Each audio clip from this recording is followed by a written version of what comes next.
Hi, I'm Sharon.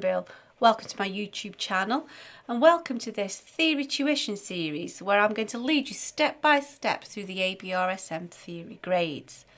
We're working through ABRSM Grade 1 Music Theory and Practice, so you need to make sure that you have this workbook available to write in. And we're going to progress on to the second part of section F. There's loads of resource available to you on my website. If you visit sharonbill.com, you'll find some free PDF information sheets. They're available in US letter or A4 to accompany each step of this series. There's also a page which links to all my YouTube video tutorials, and you can also access information about the books that I have available. I have available a How to Take Your ABRSM Music Theory Exam Guide, and that will give you hints and techniques to how to make the best use of your ABRSM exam time, which is the ultimate goal in working through this music theory and practice workbook.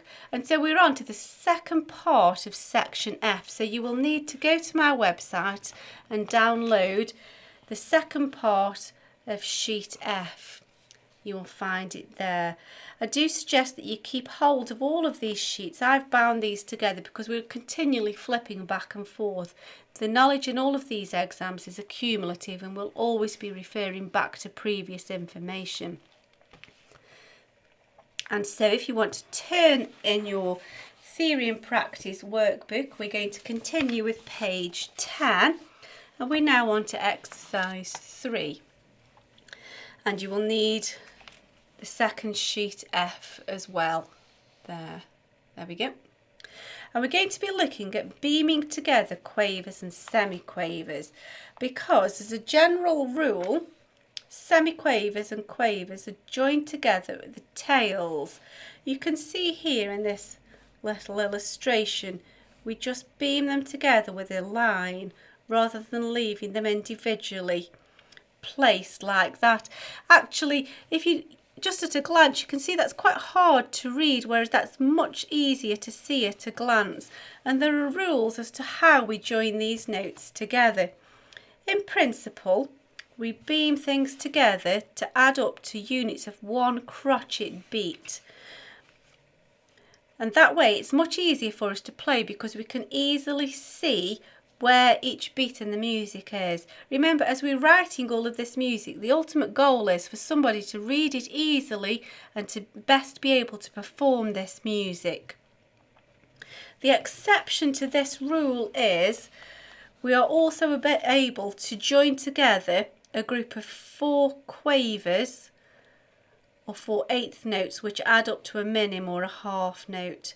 So we can just extend the rule here. However, whenever it's a mixture of quavers and semiquavers or eighth notes and 16th notes, we only ever beam in units of a crotchet beat because we need to simply and quickly see where each beat falls for ease of performance. And so in exercise 3, we need to apply that rule to show where each crotchet beat lies when we've got a mixture of quavers and semiquavers or eighth notes and 16th notes. If it's just 16th notes, we just keep those in a crotchet beat group, a whole unit group of 1 beat, a quarter note, because there's quite a lot of them where we need to just see at one glance a single unit of a beat. The only exception is if we've got 4 eighth notes or 4 quavers, we can just beam those together. Just before you go and have a go at that though, just a quick point on keeping it nice and tidy.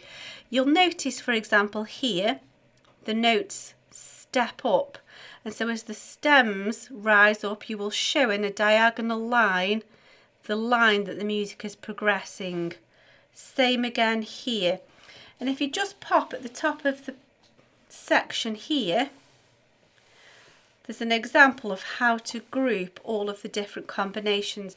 So when you've got a 16th note, 8th note, 16th note, or as you would say, a semiquaver, quaver, semiquaver, you've got your joining line to beam them all together, but then we have to just have an extra little line inside that group to show the 16th notes or semiquavers. We can't continue that line all the way through, otherwise we'll be making this change value We'll be making that into a semiquaver or a 16th note.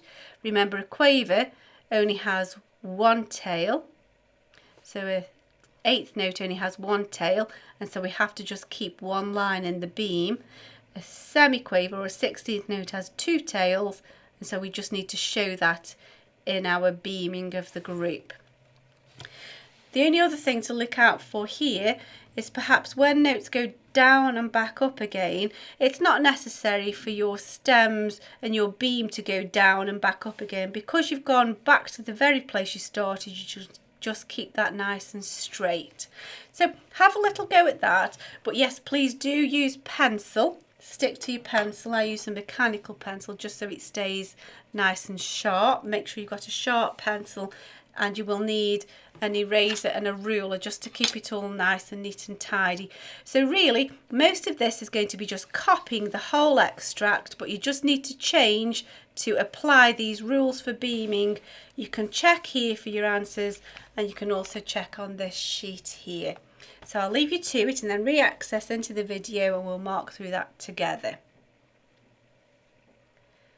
So I'm presuming that you've had a go at that, and so I suggest that first of all we get our lines, our bar lines and all our nuts and bolts in place, just to keep the music looking neat and tidy.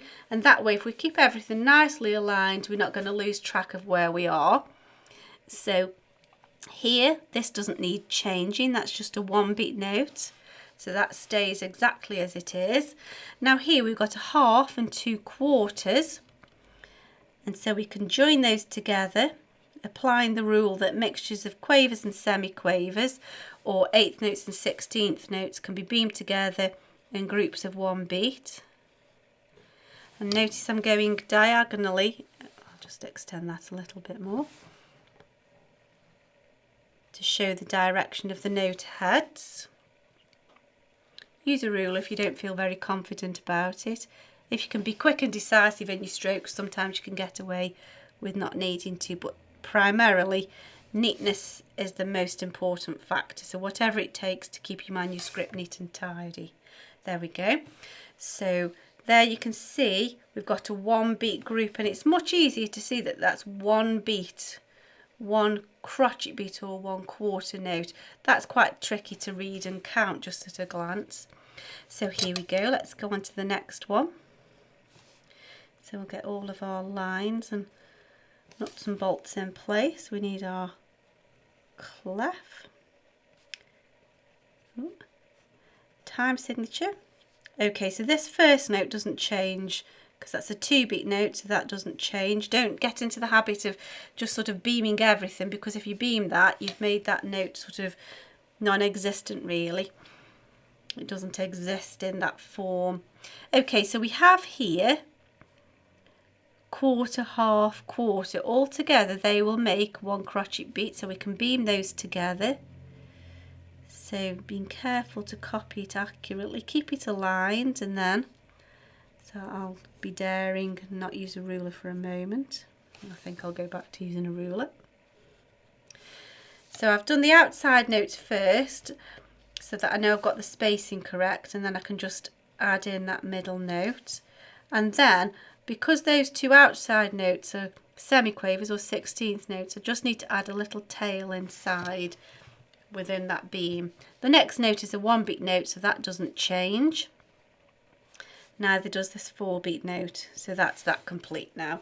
So we've just applied the rule to beam together the quavers and semiquavers, or the 16th notes and 8th notes. Okay, so let's look on to C now. So I'll put my bar lines in, copying it carefully. Keep it aligned just so you don't lose track of where you are in the music. We need a treble clef. Time signature. Okay, let's copy some of the blobs first of all. Blobs, that's the technical name. Note head, I should say.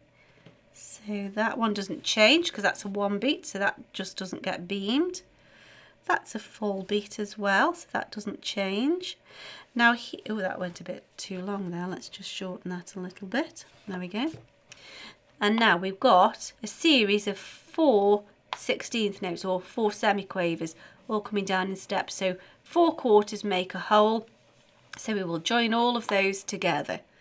So let's just get our note heads. There's not an awful lot of space here, so just keep it aligned to their original, and you know you're not going to run out of space. Remembering the stems show the direction of the note. Let's so all of those will be beamed, and then because they're semiquavers, we know straight away that all of those are going to have a second tail, so we can just do our double lines straight away. And so you can very easily see we've got 4 quarter beats, we've got 4 semiquavers, or 4 16th notes, each a quarter of a beat in duration, which added together make a single beat, and so we'll join all of those together. Here, that doesn't change, that's a 1 beat.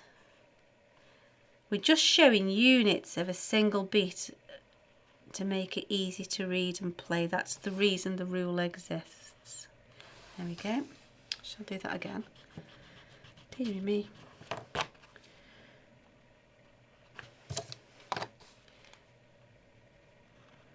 There we go. Okay, I'll just move the book along so I've got my handwriting angle a bit more comfortable. Here we go. So you can see what I'm doing as well. So let's draw in our bar lines, keeping it aligned so we don't run out of space. Base clef, time signature. Okay, so let's see what needs to be changed here. So that's a 2-beat note, that doesn't change. We keep that exactly as it is. Now here we've got 4 notes worth half a beat each, which will allow us to use this additional rule of beaming together a group that adds up to a minim or a half note. And because it's not a combination of quavers and semiquavers, a combination of 8th notes and 16th notes, because it's just all half beat notes, we know that we can beam all of those together. So I'll do all of the note heads first, making sure I don't run out of space. And then because we've begun and ended on the same note, there's no need to do sort of a complicated diagonal beam. We can just literally join them all together. In trouble when you use a ruler, you can't quite see where you're going. There we go.